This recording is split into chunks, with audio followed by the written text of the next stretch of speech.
Deontay Wilder said he's 90% sure that the Wilder and Joshua fight happens now. And I think so too. A lot of people talking about seeing Deontay Wilder and Eddie Hearn side by side doing business.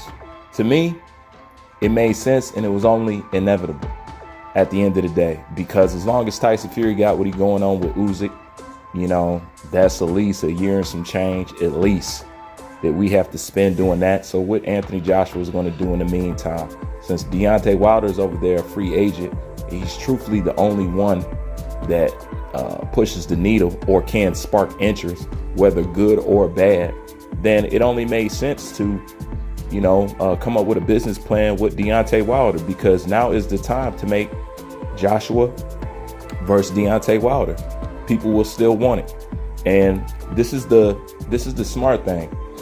He only needs about 2 good fights for us to go in and make that fight. He needs about 2 dominating performances or 2 standout knockouts. And then we can put Anthony Joshua versus Deontay Wilder back on the table, and it will satisfy the people for right now until we can get into the undisputed, you know what I'm saying, circle of things. And then, you know, we can get stuff moving. But as of right now, to me, it make all the sense in the world, especially when you ain't got nothing else going on. And if you truthfully trying to maximize your career, this is the route that you go. And it just goes to show that the whole problem, in case people haven't figured out, is, you know, PBC, Al Haymon, and the fact that they listen to Al Haymon and PBC blindly. You know, once again, that's 125, 130 million that Deontay Wilder got to make up for, you know. But he's not the only one that was being snake charmed by Al Haymon and stuff like that. But it just goes to show that Eddie was always trying to do good business. Eddie has always done good business. Eddie has only tried to make the best fights and offer people the biggest payday, as far as, you know, my knowledge goes, as far as the way I see things. So it only makes sense at the end of the day. And how ironic and how funny it is, especially when people saying that Deontay Wilder should get away from PBC or he should sign with Al. If we could only dip back into the past now, you know, and give a glimpse of the future and have them see Eddie Hearn working with Deontay Wilder, it just goes to show that the route that we was on and the route that was trying to be paved out for Deontay Wilder was always the way, because eventually it came back full circle. Either way, you working with Eddie. And just think, in the beginning, just like Anthony Joshua, they was trying to blackball Eddie out from getting certain fights and not doing this in America and not just being the best promoter he can be, because that only just benefit himself. It benefits us as boxing fans. But, you know, trying to shut down all these avenues and stuff like that, and you guys end up getting shut down. And look who has the last laugh at the end of the day. Eddie Hearn is still at the top of the mountain, even though Leonard Ellaby talked about Eddie and blowing money and he don't know what the hell he's doing and stuff like that.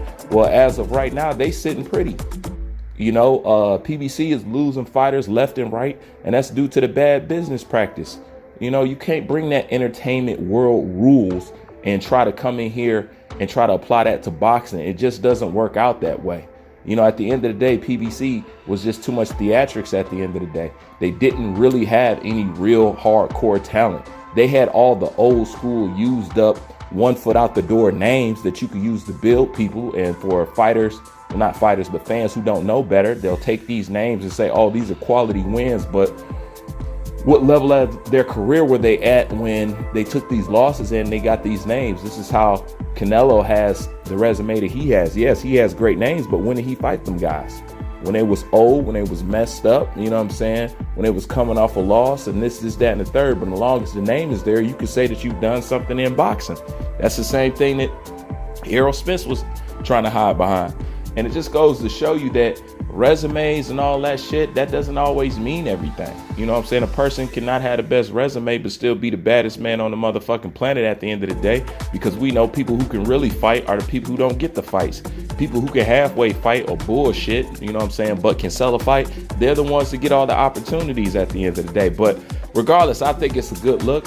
I can't wait for it. I think Deontay Wilder will knock out Zhang. I've been looking at some of his training videos, and although it's not much of a difference, I do see a little difference in them that I'm going to touch later on in another video. But I think it's great. Let's go ahead and set it up, because at the end of the day, I still want to see it. At the end of the day, it's still a big fight, and they still can salvage it at the end of the day, and we ain't got nothing else going on. So if anything, that'll turn this fight right back up. Deontay Wilder just has to do what he has to do on his end, and Eddie can make the fight happen. If anybody that don't want to see it, I don't know why you don't want to be entertained at the end of the day, because I still need to get this fight up under my belt, because it's a tragedy not to have two of the biggest heavyweights not even meet each other or even touch gloves. Just think of how sinful that is. But we were under the umbrella of PBC and Haymon, which showed was no good for boxing. Therefore, their ass is not around, and that's why they losing fighters left and right.